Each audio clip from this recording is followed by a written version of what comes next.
Hey everyone, Chat Sematary is back, as is Drew Koenig. We are talking all about the Langoliers TV miniseries, which was certainly a very, very 90s miniseries. Wouldn't you agree, Drew? I agree, yes. 90s is a good way of putting this. It's the only way I know how to put it after spending 3 hours that I will never get back watching it. And for those who actually watched it on TV, it was actually 4 hours once you factor in the commercials, I'm pretty sure. And that's just too long, too long. But I do want to start with some positive notes on it because there were some good aspects to it that I think translated well from the novella to the small screen. And really, they nailed the cast because they didn't get these huge names. You have David Morse, and this is his first of 3 appearances in Stephen King adaptations. I knew he was in Green Mile, but I haven't seen Hearts of Atlantis yet, so that was a new revelation to me that he's also in that. You have Bronson Pinchot, and you have Frankie Faison, who, doesn't have as long as a role as the rest of them, so there is that. But you just have these sort of names that today we would at least be somewhat familiar with, and there are definitely some others that I'm probably totally blanking on. But what did you think of the cast overall, Drew? Overall, it's a fairly strong cast. I mean, you can't really go wrong with Dean Stockwell. Yeah. So, I think this is like a few years past like Quantum Leap.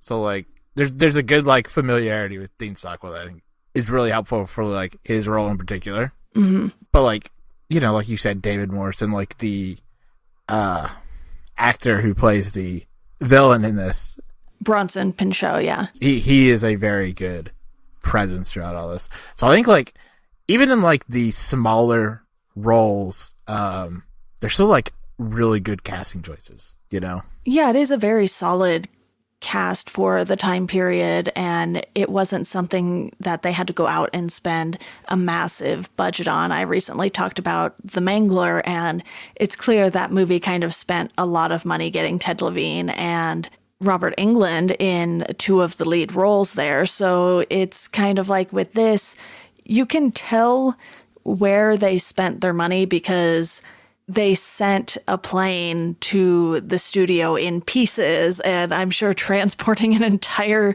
plane so that they could put it together and, simulate the movements of being in the air was a pretty pricey thing. But then a lot of the budget went to the probably infamous CGI now, I would say, to put it mildly. But story-wise, they didn't spend too much money crafting a good chunk of this story. It was really the last, half hour, I guess. I'm not even sure if it was that long, but the Langoliers have a very small role in this, given the length of it in general. And the same kind of goes with the story too. So I felt story-wise, this accurately adapted the story, but it doesn't mean it's necessarily visually pleasing to see it sort of scene for scene based on the story. Right. I think the main thing with the Langoliers is that it could be significantly shorter. Yeah.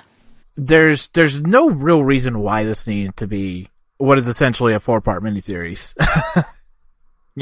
Where this could easily just be a 2-hour like TV movie, which it is to a certain extent, just a very, very long TV movie. Yeah, I really would have loved to see a version of this that was maybe an hour and 45 minutes or so. And there are a lot of scenes that you really just feel like they could have done without. Like, how many times do we have to see the turbulence in the plane and people going everywhere? And you just have these elongated scenes that work in the story when you're reading the novella, but then on screen you're kind of like, okay, this conversation's kind of dragging on, but at least when they were on the plane, they kind of jumped between little groups of people. And I think that helped make it feel like it wasn't necessarily dragging as much. There were still a lot of scenes, though, where I was like, okay, how long do we have to see them sitting here in the airport now that they are at the airport and trying to figure things out? And it just seemed like a very, very long process for them to get anything done Yeah, well, like the parts of the Langoliers where, like you said, they are in the airplane benefits a lot from a kind of claustrophobia, which it loses when it goes to the airport. And it tries to maintain that to a certain extent with the kind of feel and how some of that is shot, the kind of lighting.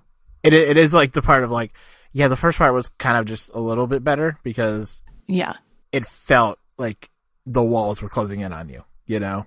Yeah, and when you're on a long flight too, and granted, I've only been, from like California to Philadelphia as my longest flight, but sometimes if you get like that one annoying person, and in this case, that is Craig Toomey, the flight can just feel so long and you just like want to get out of there.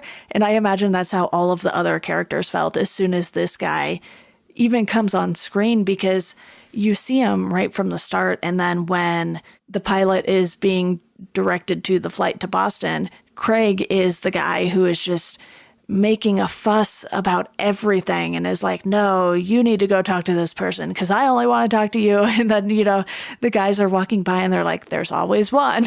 And he really is that one character that just gets on your nerves the entire time. And even though he makes a sacrifice in the end, it's one of those where you're like, yeah, he had to go. Yeah. Well, and like to speak to Toomey, like, a part of like his character arc that I think is really clear in like the novella that doesn't come across as strongly here is like how much he is being sacrificed by Dinah. And I feel like that is very circumstantial within this adaptation. It's just like he runs out there and Dinah tells him to, and that is just what happens, and then he gets eaten. Yeah, it's such a bizarre story. And I felt that way when I read it. This one, I believe, is in 4 Past Midnight. So it was one of those things where I read this and I was just like, oh, okay, that was a thing I read and I'm not sure how I feel about it. It wasn't my favorite Stephen King story by a long shot. It wasn't the worst either. I think that title still goes to Tommy Knockers for now. But it was just one of those where I was like, yeah, this didn't click with me at all. So I kind of went into this miniseries like, all right, I've heard a little about it. I'm not expecting the CGI to be good at all. And boy, was I correct on that. So let's just talk about these effects for a few minutes here, because I cannot believe how bad they were. Even for the 90s, I was just like, this looks like they put some weird Pac-Man video game on steroids into a movie, and the textures weren't remotely close at all. And, I think there was some disappointment there because of how much of the budget they spent on this. And 5 different artists worked on, the CGI for the equivalent of maybe 10 whole minutes. In the movie, They're not in it all that much. So it's just like, this is what you got for that. Yeah, even down to like a conceptual level of like, yeah, this is what I think a Langolier would look like. It seems like somebody was on some sort of psychedelic and went, this is close enough. And like when the airport was falling away and the holes in the ground, and I was just like, what is this? And honestly, even though it wasn't that much of the movie, it really kills the entire second half of the story. So you're kind of hoping that people like the first half enough to forgive the second half. And I think not everyone, including myself, will be able to forgive that second half, because that's what you're building up to this entire time. And then you're just like, oh, that was the most bizarre thing I have ever seen. And I wasn't even that upset with, the graphics on how, that little section they had to go through looked, because it was sort of like this space looking rip in time. And I was like, okay, that's fine. That is way more forgivable than the Pac-Man Langoliers with razors for teeth. Yeah. Well, I feel like it's especially appalling considering how recently we've both read the Langoliers and like how Stephen King describes them compared to this. And it's just like, I guess. Sure. Let's keep that short and simple. Just say, sure, you tried. It's almost like they didn't even read the description. Yeah, because like Pac-Man is a really good way of playing this because they just kind of float and they like fly across the screen and And they take bites out of the earth. Like, yeah, it's very strange. It's certainly the most strange part of this, but it is a bit fitting that you have like this nice build up and then you have the Langoliers, which is just the strangest thing in the world and doesn't work. Which just goes to say, yeah, this is a Stephen King adaptation, so yeah. this tracks. Honestly, I want to talk a little about Tom Holland's involvement in this because he is someone who has definitely made some better horror movies than this, to say the least. And yeah, he is known for, The First Child's Play, Fright Night, and these things that people really have an enjoyment and love for. And to then get this, you're kind of like, oh, all right, that's weird. But I guess this was more of a stepping stone for him to get to do the adaptation for Thinner the yeah, next year. So it seems like it's one of those things where people were like, all right, we committed. We got to do this, and we're just going to hope for the best. And that's not to say that everyone didn't put the effort in. And obviously, CGI is out of Tom Holland's hands. He's a director and wrote the screenplay with King for this, I believe. So that's not his area of expertise. And you're kind of going to get what you're going to get based on your budget. right. And even to that point, I don't think this is bad. Like I feel like for what it is, it's a fairly enjoyable romp. It's well shot too, for the most part. Because you're in such a confined space, you kind of have to find these different ways to show these little clusters of people. You have the cockpit area, you have the first class area, and then your regular old section for the peasants, pretty much. Yeah. Like, while I'll freely admit, like, this is not at all a good adaptation by, like, any stretch of the imagination. Like, I watched this when I was, like, 16, and I've watched it, like, a few times since, I give you major props for that. I don't think I'm ever going to watch this again. Like, I feel like it is enjoyable, while not being particularly great. There's a kind of fun, thrillery element to it that I personally enjoy. And honestly, I could listen to Dean Stockwell explain things for like an hour, and that would be fine. Yeah, which fair. he's very good at. Once you get to like the third and final act, like it does peter out, but I feel like most of it is like fairly strong. I would love to see like a fan edit of this where it's cut down, about an hour or so, and you really just get the main points that you need, because there's a lot of stuff in here that you don't necessarily need. It's sort of just there because it was in the novella and they felt like they had to include every little thing.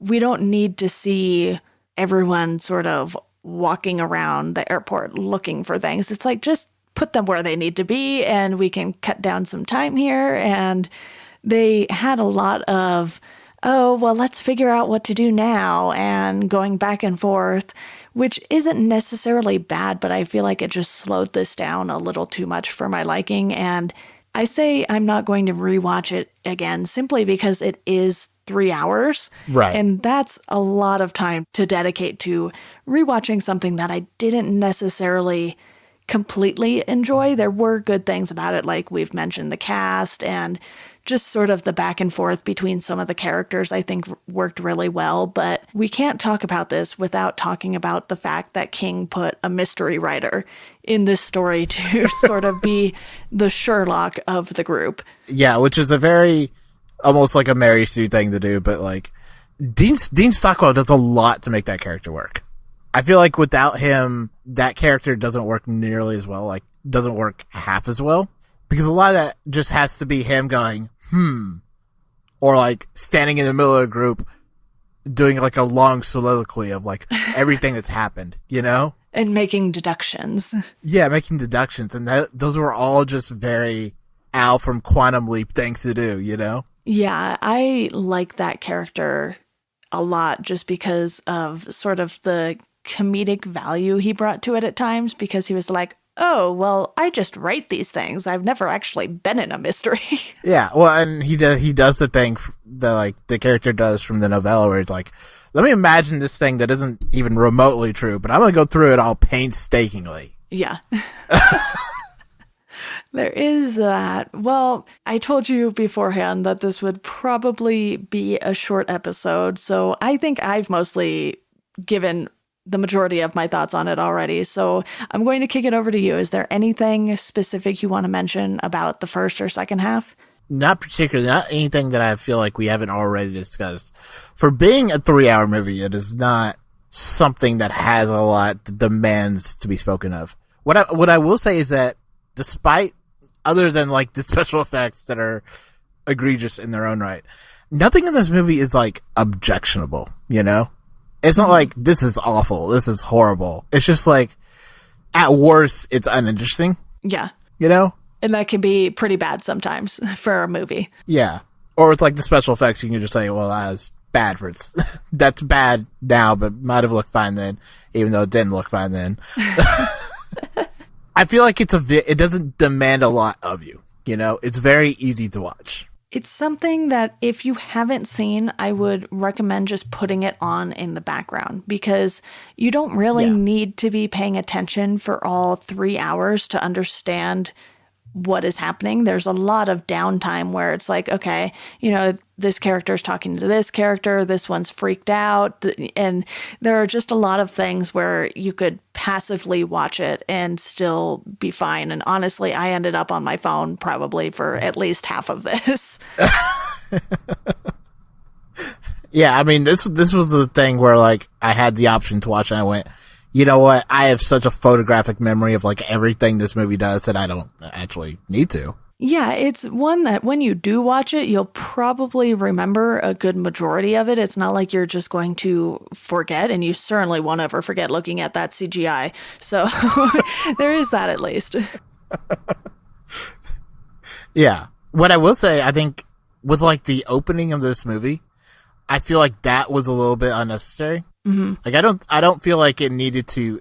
It did the thing where it painstakingly like did origin stories for like all the characters. Yeah, Like showed them arriving to the airport, showed like the circumstances of them, and like I don't feel like you needed that. we could have just started on the plane. Yeah, you could have just done. You're already doing a shot by shot adaptation of the novella. Just carry on.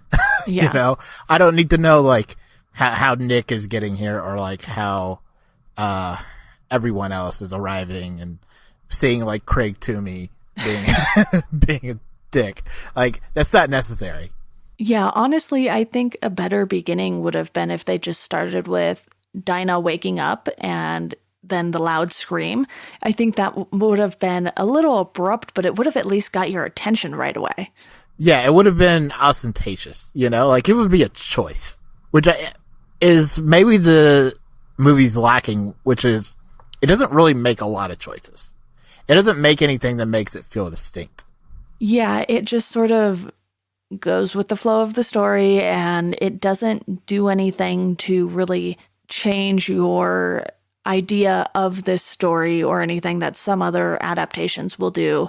They'll sort of be like, yes, the book did this, but we're going to amplify it a little more. Or, you know, in the case of Stanley Kubrick's Shining, I'm going to toss in some new characters here and give you a great horror movie, even though I'm not going to directly adapt the book. Yeah, well, and then you'll have something like Don Gaffney dying, and it doesn't really give any thought to the fact that they cast an African-American man in this role for something that was more or less race blind in the book, and then killing him and just going, well, this is fine. I don't even think anyone really mulled that over either.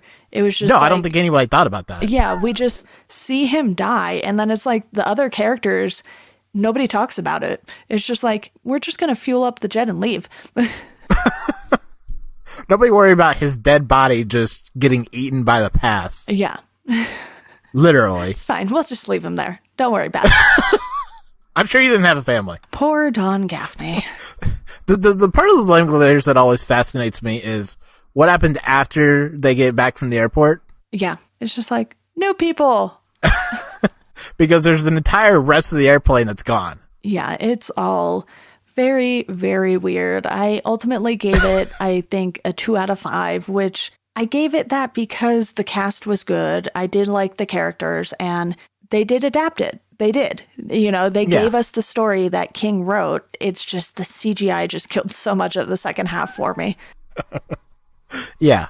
Which I think I'd be slightly higher at like 2.5. In the same ballpark, though. Yeah. Like I saw a review from Empire Online that they did back in 95, and it was like a 3 out of 5 stars. I was like, that's surprising. Generous. Generous. One final thing I do want to quickly mention is King's cameo as the chairman of the board in Craig Toomey's like dreamlike state. And he's just like, how much money did you make us? And Craig just totally falls apart. It was such a good use of King in a cameo role. Yeah, it's a great scene. Stephen King does like the Stan Lee thing of pick out Stephen King in this movie. Yeah. Which is often really easy to do. And in this, the Langoliers kind of gets to capitalize on King's like weirdness. Absolutely. Like, physical and like personality weirdness of him just sitting there and looking just kind of weird. Yeah, it was a nice little cameo that gives you a laugh towards the end there before things go a little crazy. And it's just one of those things where I'm like, all right, clearly the Tommyknockers and the Langoliers are not the stories for me, and that's fine because King has such a huge library of stories at this point. You're just kind of like, you know what? I went into this knowing that I wasn't going to like every single thing. So the fact that it's only really been a few things story-wise that haven't piqued my interest, and obviously there are more bad adaptations, I would say, than stories so far. Yeah. It was one of those things where I was just like, all right, that's a thing I just watched. It happened. We're good. Yeah. Well, I think that's a good place to wrap this up. Drew, thank you so much for coming on to discuss the Langoliers today. You're welcome. You know, I always like to come on for the really important things. You know? Very good selections by you. But, you know, someone has to, so I appreciate it. Yeah, definitely. Well, before we go, I quickly want to let you know about our Patreon. You could support Chat Sematary for $1 a month. That'll get you a thank you on the show. For $2 a month, you can get a limited Chat Sematary sticker. There aren't too many left, so if you want one, sign up at the link in the show notes, and you can find us at Chat Sematary on Twitter, Instagram, and Facebook. As always, thank you for listening, and we hope you enjoy the rest of your day.